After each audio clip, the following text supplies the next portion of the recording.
Olá, bem-vindos ao canal Engenharia de Software com ênfase em ML. Eu sou o professor Denis Guedes e eu já trabalho na área de modelagem há vários anos. Eu tenho 4 livros publicados sobre o assunto e já ministrei diversas palestras e cursos técnicos sobre modelagem de software com ML. Na aula de hoje, eu pretendo dar continuidade a como mapear classes em tabelas relacionais. Neste vídeo, eu vou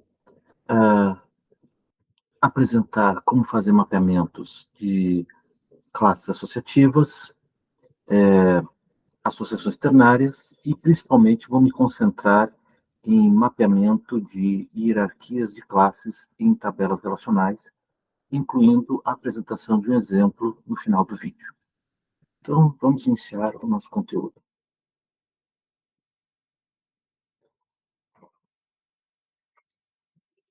Eu posso sempre fazer uma pequena propaganda. Eu já publiquei, como eu falei, 4 livros sobre o assunto. O meu primeiro livro foi o ML, uma abordagem prática, que na época tratava do ML 1.5, mas já abordava o ML 2 no final do livro. Depois eu lancei o ML2 Guia de Consulta Rápida, que é exclusivo sobre o ML2. Poucos anos depois eu transformei esse guia no ML2 Guia Prático. E depois eu lancei o meu livro mais completo, que foi o ML2 Uma Abordagem Prática, que se encontra na terceira edição. Bom, mas vamos ao conteúdo. Então, como mapear classes associativas ou classes intermediárias em tabelas relacionais? Na verdade, é razoavelmente simples. Lembrando que classes associativas são classes que ocorrem quando existe um relacionamento entre duas classes, nas quais um objeto está associado com outro objeto e esta associação possui atributos próprios. Já uma classe intermediária é uma classe que serve de intermédio entre duas outras classes, mas cujos objetos eles precisam armazenar informações, mas não existe essa regra de que um objeto deve estar associado com outro objeto e ter atributos próprios relativos a essa associação. Bom, quando existem classes associativas ou classes intermediárias, então, em geral, se gera uma tabela para essa classe associativa, onde os seus atributos vão ser mapeados em colunas. E, em seguida, se cria uma chave estrangeira para que essa tabela intermediária possa se relacionar com as tabelas que ela está associada. Bom, lembrando que, como já foi visto na aula anterior, uma chave primária ela é uma coluna, um conjunto de colunas que serve para identificar de forma única uma determinada linha em uma tabela. E uma chave estrangeira é composta por uma coluna ou conjunto de colunas que serve para procurar identificar outra linha diferente da que está sendo consultada no momento. Serve para buscar informações em outras linhas, possivelmente de outras tabelas. Então, normalmente se compara o valor da chave estrangeira com o valor da chave primária em outra tabela. Bom, aqui nós temos o exemplo de mapeamento de classe associativa. Então, nós temos aqui na parte superior desta figura um exemplo de classe associativa para um sistema de congresso científico, onde são aceitas diversas submissões de artigos, minicursos ou palestras, e cada submissão ela precisa ser avaliada por no mínimo 3, no máximo 3 avaliadores. Um avaliador pode avaliar no mínimo uma, no máximo muitas submissões. Como um avaliador, avaliando uma submissão, precisa atribuir notas a essa avaliação, então se criou uma classe que tem vários atributos, como originalidade, qualidade, clareza, aderência ao evento, etc. Bom,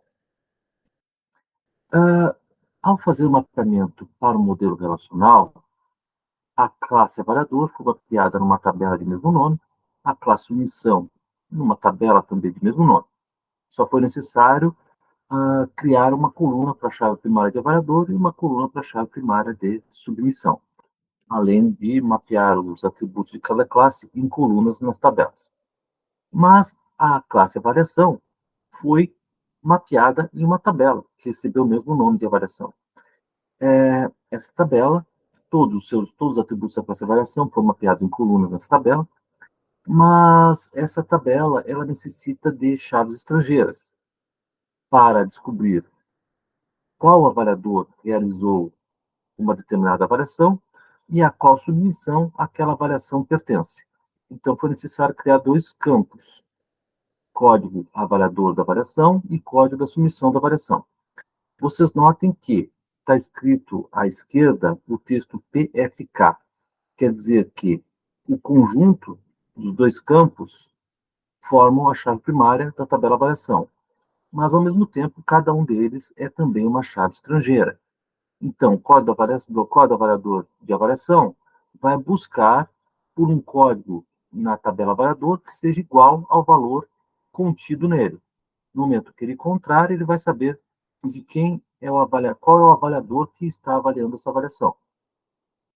E também, para descobrir a qual submissão a avaliação se refere, ele vai pegar o código da submissão da avaliação, vai comparar com o código da submissão da tabela submissão, e aí, quando eles forem iguais, ele vai saber qual a submissão aquela avaliação se refere. Então, como vocês podem ver aqui nas associações, nos relacionamentos, aqui a chave estrangeira, FK, né, Foreign Key, ela descobre qual avaliador a avaliação pertence, comparando o código do avaliador da avaliação com o código do avaliador. E também descobre a qual submissão a avaliação pertence, comparando o código da submissão da avaliação com o código da submissão. Certo? Então, aqui nós fizemos um mapeamento desta classe associativa em tabelas relacionais. Bom, quando se trata de associações ternárias, lembrando que uma associação ternária é uma associação que envolve 3 ou mais classes. Eu, pessoalmente, não gosto de associações ternárias, acho que elas são complexas e difíceis de ler. Procuro evitar, mas às vezes elas são inevitáveis. No caso de associações ternárias, quando for fazer um mapeamento para um modelo relacional, a própria associação ternária se torna uma tabela. E ela vai possuir uma chave estrangeira para se relacionar com cada uma das tabelas que ela está associada. Então, aqui nós temos um exemplo de associação ternária, onde eu digo que um professor seleciona para muitas turmas, uma turma possui muitos professores, e o professor seleciona para muitas turmas utiliza uma determinada sala de aula. Então, professor foi mapeado na tabela professor, turma foi mapeada na tabela turma e sala de aula foi mapeada na tabela sala de aula. E a própria associação ternária foi mapeada na tabela utiliza. Vocês notem que existem 3 campos, 3 colunas. O conjunto dessas 3 colunas forma a chave primária dessa tabela, e cada uma delas serve de chave estrangeira para descobrir quem é o professor dessa associação, a qual turma a associação se refere e a qual sala de aula aquela associação específica se refere. Ok? Então, esse é o exemplo de mapeamento de associação ternária. Bom, agora, com relação a hierarquias de classes. Uma hierarquia de classes é formada por um conjunto de classes que foram sendo especializadas a partir de uma classe mãe ou classe geral. Uma hierarquia de classes pode ter várias camadas e, no caso de mapear essa hierarquia, isso pode ser um pouco mais complexo, dependendo da situação. Basicamente, existem 3 estratégias possíveis para fazer esse mapeamento. A primeira estratégia, toda a hierarquia de classes, ela é mapeada em uma tabela única, que vai precisar incluir uma coluna para identificar o tipo do objeto que está sendo representado em cada linha. Quais são as desvantagens da estratégia? Não existe normalização e podem ocorrer que hajam muitos campos nulos em muitas linhas da tabela. A vantagem, o número de consultas no banco de dados se torna bem menor. Bom, então, se tratar de uma hierarquia uma hierarquia de classe com muitas camadas, de repente essa estratégia pode ser útil. Aqui nós temos um exemplo de aplicação do mapeamento da hierarquia de classes utilizando a primeira estratégia.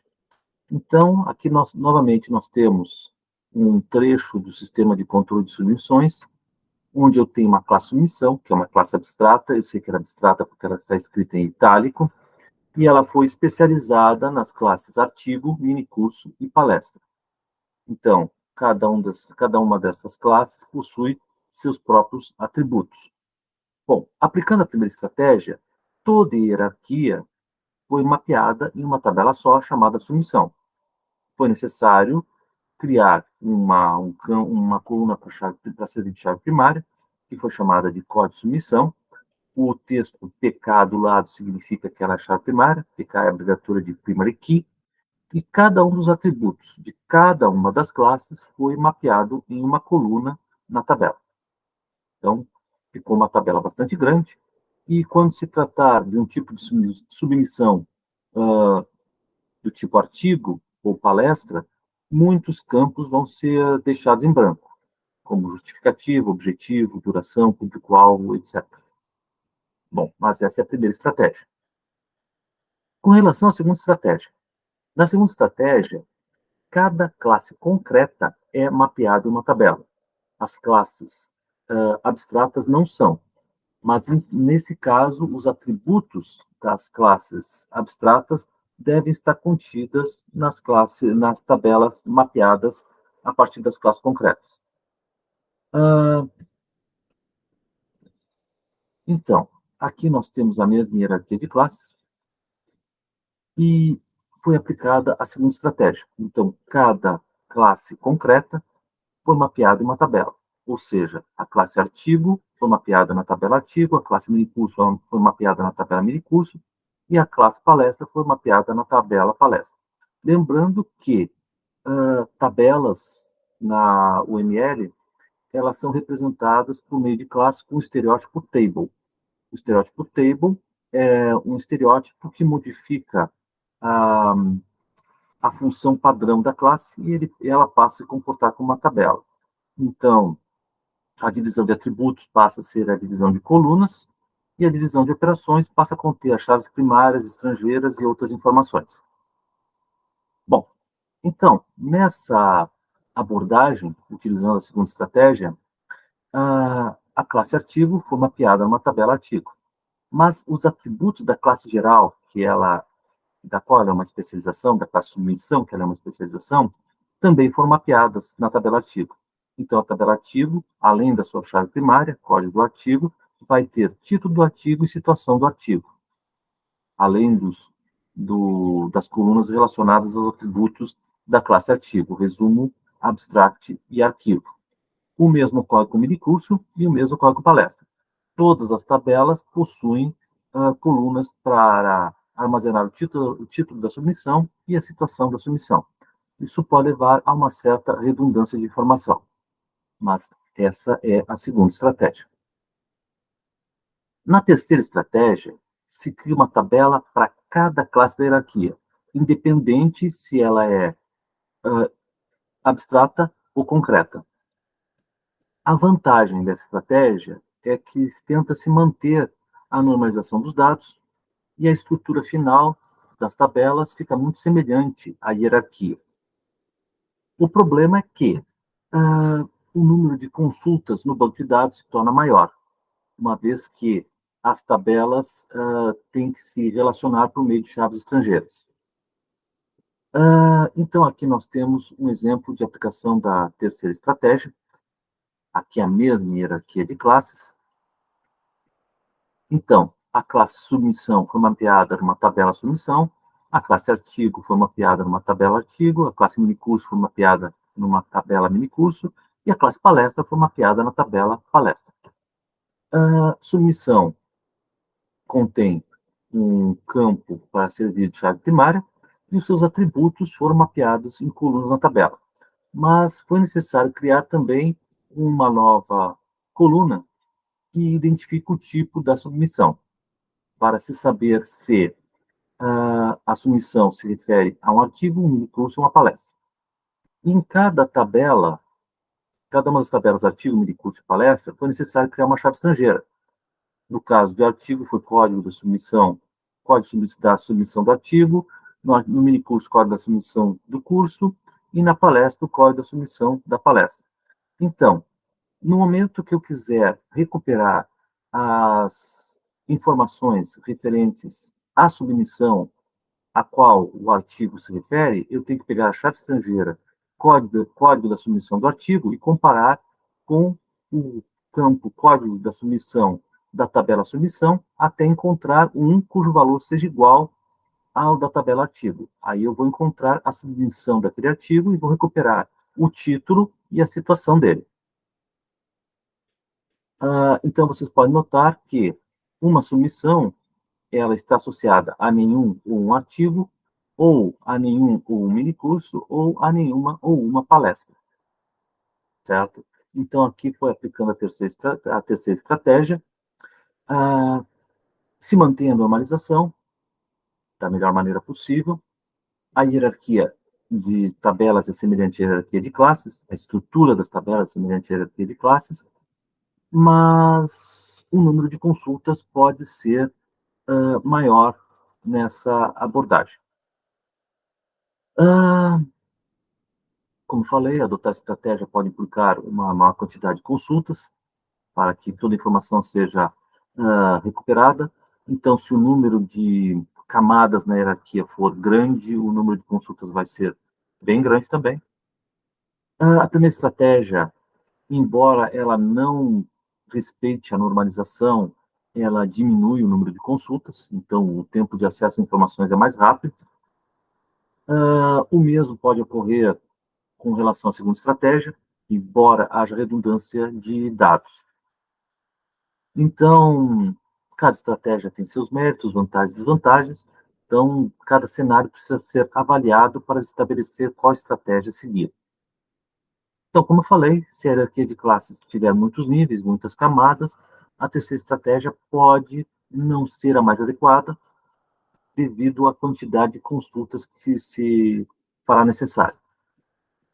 Bom, aqui nós temos um exemplo de mapeamento do modelo conceitual do sistema de controle bancário em tabelas relacionais. Esse modelo conceitual já foi apresentado em outros vídeos.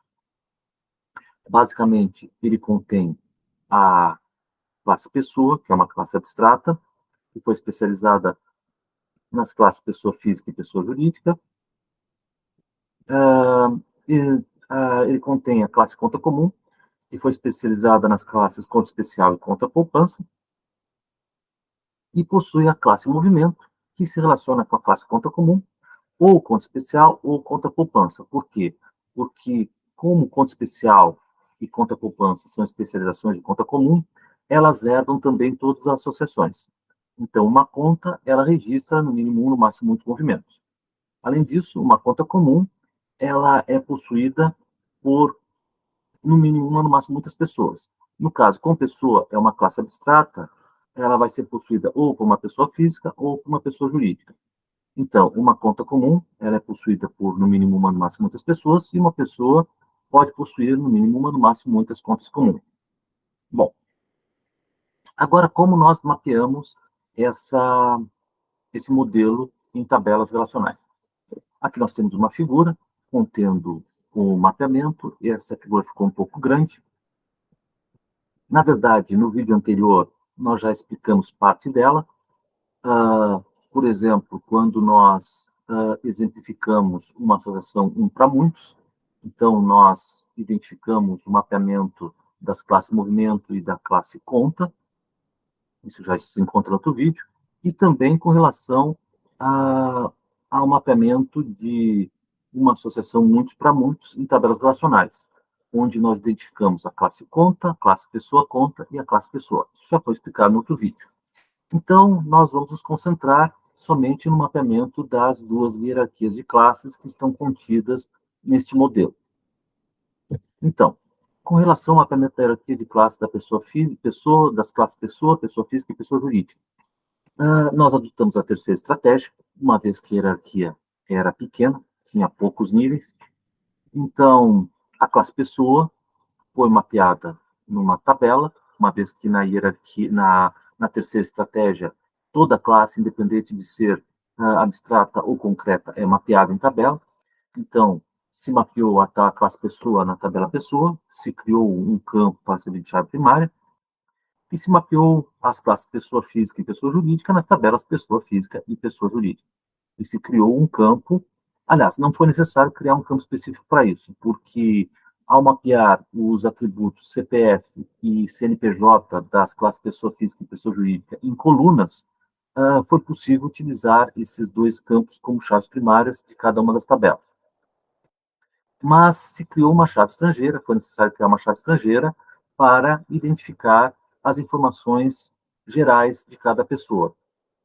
Então, se criou o campo código pessoa física na tabela pessoa física e o campo código pessoa jurídica na tabela pessoa jurídica. Então, no momento que eu quero buscar as informações gerais da pessoa física, eu tenho que pegar a chave estrangeira código pessoa física e buscar uma linha na tabela pessoa cujo valor seja igual, cujo valor no campo código pessoa seja igual ao valor contido no campo código pessoa física. No momento que encontrar, eu descubro a que pessoa a linha na pessoa física se refere. O mesmo vale para a pessoa jurídica. Então, vocês vão notar que uma pessoa ela está relacionada a nenhuma ou uma pessoa física ou a nenhuma ou uma pessoa jurídica. Então, é necessário comparar a chave estrangeira código pessoa física de pessoa física com a chave primária de pessoa, que é o código pessoa. O mesmo vale para a pessoa jurídica. É necessário comparar a chave estrangeira código pessoa jurídica com a chave primária da tabela pessoa, código pessoa. Assim, eu descubro as informações gerais de pessoa jurídica ou pessoa física, dependendo da situação. Um outro exemplo é o mapeamento da hierarquia de classes, das classes conta comum, conta especial e conta poupança. Então, se criou uma tabela chamada conta, que possui todos os atributos da classe conta comum, mapeados em colunas, obviamente, além de um atributo chamado, de uma coluna chamada tipo de conta, que serve para determinar se a conta em questão é uma conta comum, uma conta especial ou uma conta poupança. E se criou duas chaves estrangeiras. E onde estão essas chaves estrangeiras? Na verdade, elas são a própria chave, a chave primária. Aqui está escrito que o número da conta é uma chave primária, uma PKI, né? Primary key é uma chave primária, mas também é uma chave estrangeira. Ela é uma chave estrangeira para as tabelas conta especial e conta poupança, que foram mapeadas a partir das classes do mesmo nome. Então, no momento que o tipo de conta não for uma conta comum, eu vou buscar as informações complementares da conta especial ou da conta poupança em questão. Então, para isso, eu vou pegar o número da conta da tabela conta e vou comparar com o número da conta, com o campo número da conta especial, da tabela conta especial, se tratar de uma conta especial. E no momento que eu encontrar uma linha nessa tabela cujo campo número da conta especial for igual ao número da conta, eu descubro as informações específicas daquele tipo de conta. O mesmo vale para a conta poupança. Então, aqui nós temos os dois exemplos de como nós mapeamos as hierarquias de classes do modelo conceitual do sistema de controle bancário. E é isso, nós terminamos essa aula. Eu espero que vocês tenham achado esse conteúdo útil. Se vocês gostaram, eu peço que vocês curtam e compartilhem esse vídeo. Eu agradeço a atenção e nós nos vemos na próxima aula. Obrigado por terem assistido.